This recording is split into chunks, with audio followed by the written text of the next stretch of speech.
Perkenalkan, nama saya Yulistiana Mangkusung. Saya dari kelas C Pendidikan Geografi angkatan 2019. Jadi di sini saya akan menjelaskan mengenai perkembangan ekonomi di Indonesia dalam sudut pandang geografi.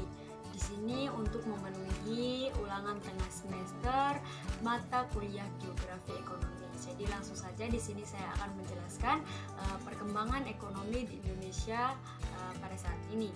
Jadi pada awal mulanya pada tahun 2017 sampai 2019 itu kondisi ekonomi di Indonesia itu berada pada angka 5,8%.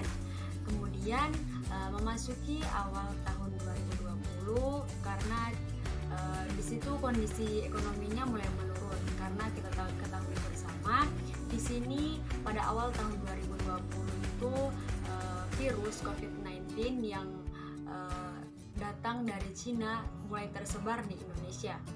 Jadi itulah yang menyebabkan kondisi ekonomi Indonesia pada tahun 2020 itu sangat menurun drastis, mencapai angka 2,97%. Mulai dari itu, lama-lama kemudian mulai seperti ditemukannya suatu vaksin, itulah yang menyebabkan kondisi ekonomi pada tahun 2021 atau awal tahun 2021 itu mulai mengalami pemulihan sedikit demi sedikit. Jadi bisa diperkirakan pada tahun 2021 ini perkembangan ekonomi di Indonesia itu mencapai pada angka 4,8%. Kemudian Dana Moneter Internasional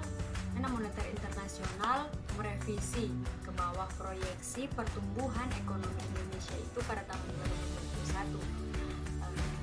Namun demikian, iklim dan proses distribusi pada perekonomian tahun ini juga masih diliputi ketidakpastian.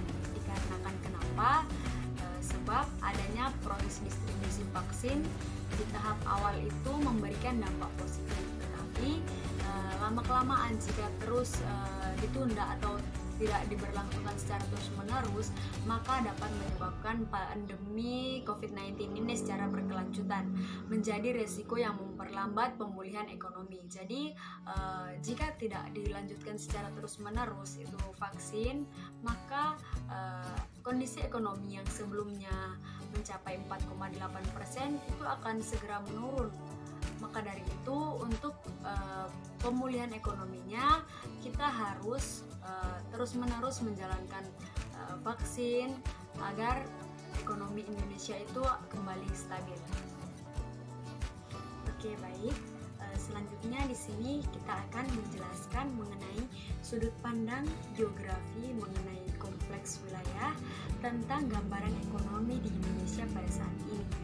Pemahaman tentang kekuatan ekonomi tidak dibalik perkembangan suatu wilayah di sini merupakan hal yang mutlak diperlukan dalam menyusun perencanaan wilayah.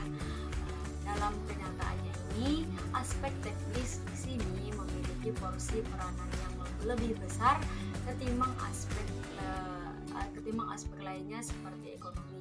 Jadi di sini kita dalam mengembangkan kompleks wilayah di sini kan ekonomi di sini menyebabkan pembangunan wilayah.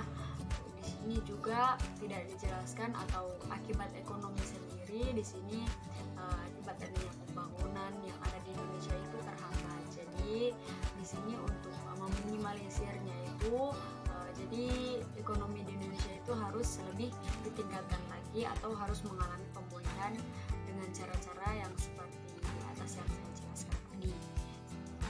Oke, selanjutnya di sini akan menjelaskan untuk bagaimana caranya mendapatkan hasil yang optimal dalam pembangunan wilayah. Langsung saja di sini untuk mendapatkan hasil yang optimal, pembangunan wilayah di Indonesia itu harus dilaksanakan secara terpadu dengan menyusun perencanaan dari sudut pandang pengembangan wilayah atau regional development. Di sini sudah dijelaskan di mana dalam mendapatkan atau untuk mendapatkan hasil yang optimal dalam pembangunan wilayah, pada awalnya itu kita harus merencanakan bagaimana caranya atau merencanakan penyusunan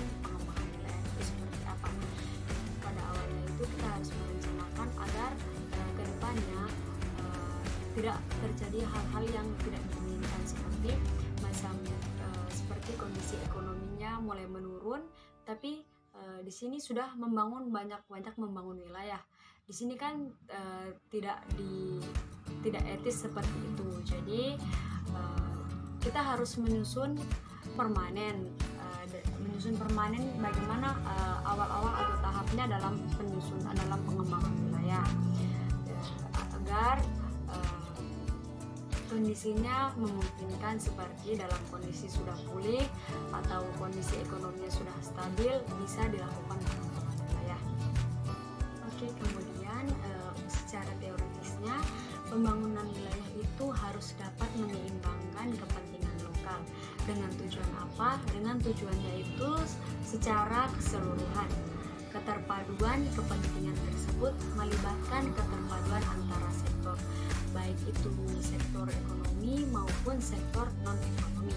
Dalam konteksnya pembangunan wilayah itu sendiri dapat berperan untuk menganalisis kecenderungan arah pergerakan aktivitas ekonomi di masa yang akan mendatang.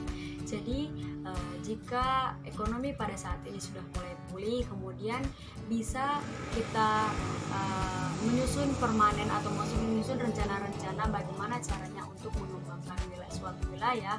Maka dari itu semua pertumbuhan ekonomi atau perkembangan ekonomi di Indonesia itu mulai akan sedikit-sedikit meningkat dan akan terus meningkat.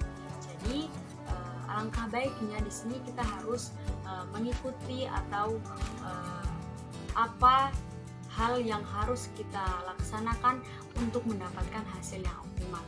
Baik, mungkin itu saja yang bisa saya jelaskan mengenai perkembangan ekonomi di Indonesia saat ini dalam konteks atau dalam kajian geografi atau dalam studi pandang geografi.